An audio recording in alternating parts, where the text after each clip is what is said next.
What we are going to do now is identify a skill set for solving complex problems. But first, let's revisit the exact skill set from tutorial 3.3, the one listed in the left column of this exercise. Further practices are certifications and compliance with best practices, predicting and measuring with numbers. What worked before will work again and can be scaled up. We have seen that this approach works well until the level 1 tipping point of complexity is crossed. Beyond that point, the skills of agility and self-organization are needed, like the practices in the right column. But here's the question.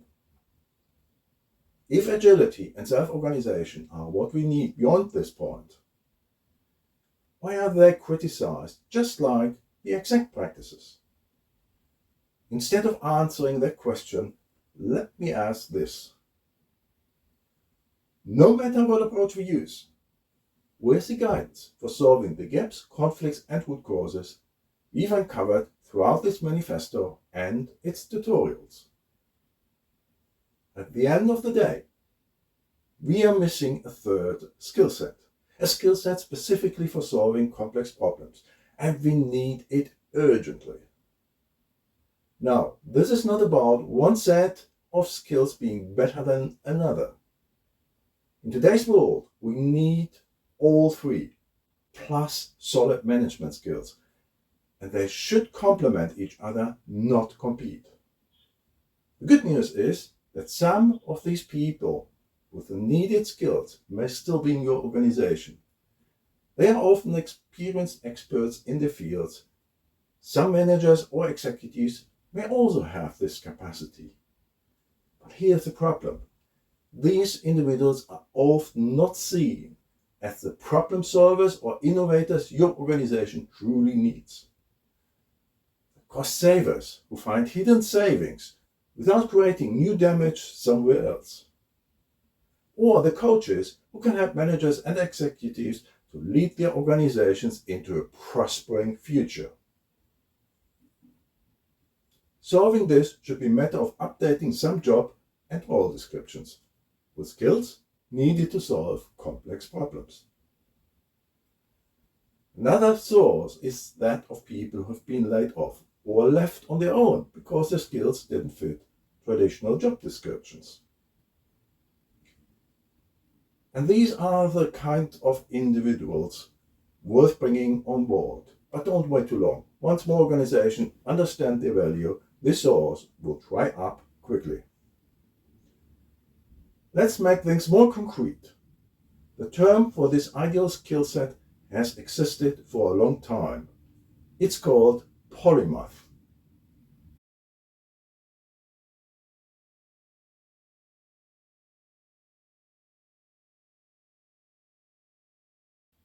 A polymath is an individual whose knowledge spans many different subjects and draws on complex bodies of knowledge to solve specific problems. They typically demonstrate breadth and detail of knowledge, curiosity, impactful solutions, self-directed learning, and expert-level skills in at least 3 different fields. Famous polymaths include Leonardo da Vinci, Benjamin Franklin, and Isaac Newton. But if you look at today's complex challenges, especially at systemic levels, we find others like Vandana Shiva and Kate Raworth. And there are the polymaths who co-created this manifesto together with out-of-the-box thinkers. Before we go on, we need to identify a few polymath groups that's based on their ability of solving complex systemic problems. Group 1 polymaths have shown they can solve complex systemic problems by solving fundamental gaps, conflicts, and massive obstacles at their most damaging root causes. These include the common ones highlighted in this manifesto, as well as environment-specific gaps, conflicts, and obstacles. Group 2 polymaths have shown they can create solutions far more effective than those delivered by our long-standing approaches. Their strength is drawing on complex bodies of knowledge. They prefer to stay within those boundaries. Group 3 polymaths have demonstrated expert-level practices in multiple disciplines such as medicine, engineering, music, art, or coaching. However, they prefer to stay away from complex systemic problems. For all groups, polymaths are driven to improve the health of people, organizations, environments, systems, and the planet. Here's the interesting part. With the gaps, conflicts, and root causes identified by our manifesto and a new body of knowledge now available to address them, many Group 2 polymaths can now become Group 1 polymaths. And we can expect some from Group 3 to make that shift as well. At this point, you might ask, how do generalists, cross-disciplinary thinkers, or out-of-the-box thinkers fit in?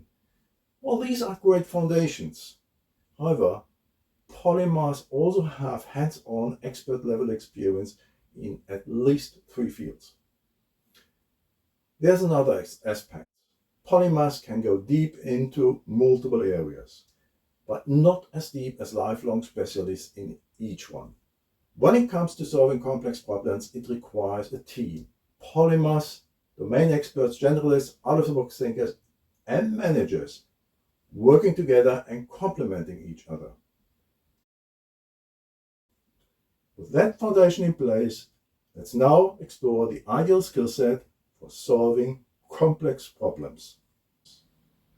It starts with individuals who have expert-level knowledge in at least 3 different fields. They have found patterns or changeable root causes of the highest impact at system levels and hence across multiple disciplines. Simple rules or solutions where our long-standing approaches failed us.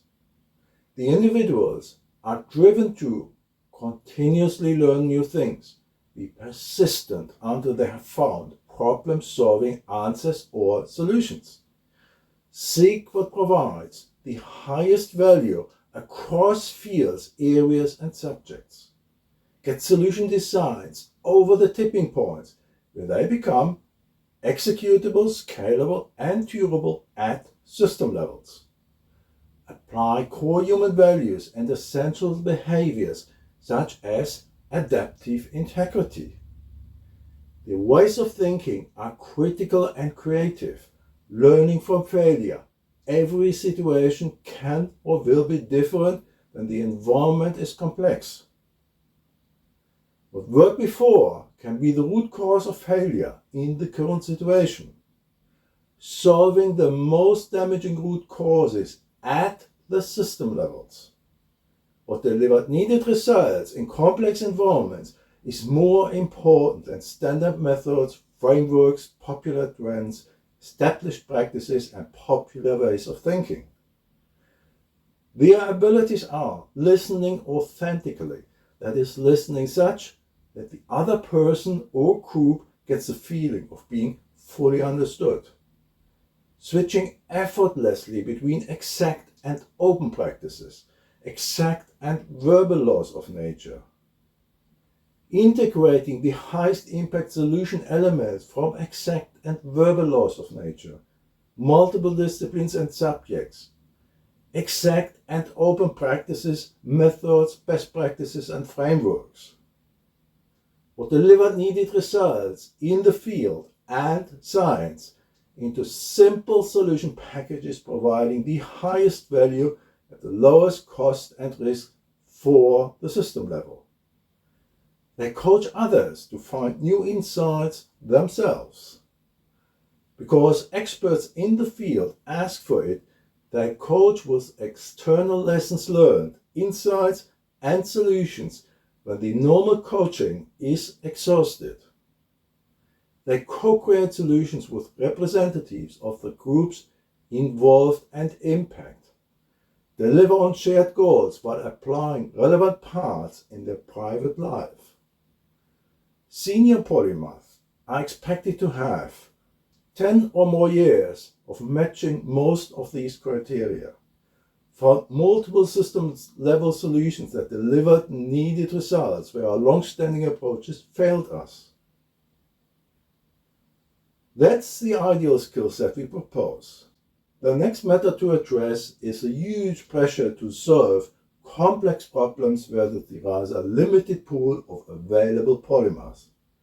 To overcome this capacity bottleneck and ease the search, here are the groups we found to be more likely than others to have individuals already practicing some of the polymer skills, want to learn such skills, or may want to become a polymath.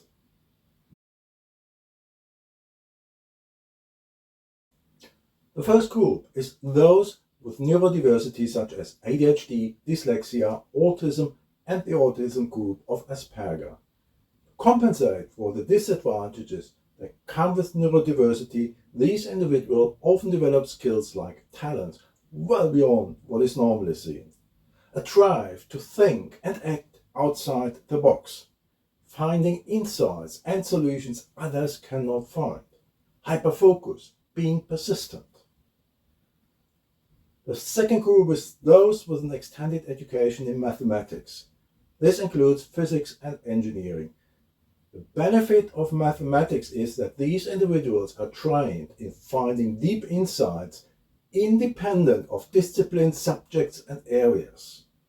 What's important here is to search for those already practicing or eager to learn how deep insights, guidance, and solutions can be found beyond the level 1 tipping point of complexity. That's when numbers and formulas cannot provide reliable outcomes. Instead of reducing long formulas to simple formulas and reducing large amounts of numbers to highest impact numbers, focusing on patterns of the highest impact leads to the highest impact guidance and associated solutions. Group 3 is those with an education in disciplines close to nature, such as biology, physics, and chemistry. Philosophy appears to fit in here as well. For individuals in this group, key characteristics are already practicing or being eager to learn, switching between exact data and patterns, switching between exact and open practices, going beyond the fields of their formal education or responsibilities. Group 4 consists of those who work in a company culture practicing or encouraging various polymer skills. This could have been the case under traditional best practices. The requirements for exact practices and decision-making by numbers and money made these skills disappear. These individuals should have 5 to 10 years of applying polymer skills before about 2005 and not given up applying those skills. Group 5 is our children. Many of our children appear to be open to or have developed several polymer skills. However, our children leave schools and universities. Most of them appear to have been moved into the exact skill set. Here we have the task for schools and universities to urgently foster the development of polymer skills. In that respect, please ensure students are prevented from wasting their time reading through the overload of publications in not just one, but multiple disciplines.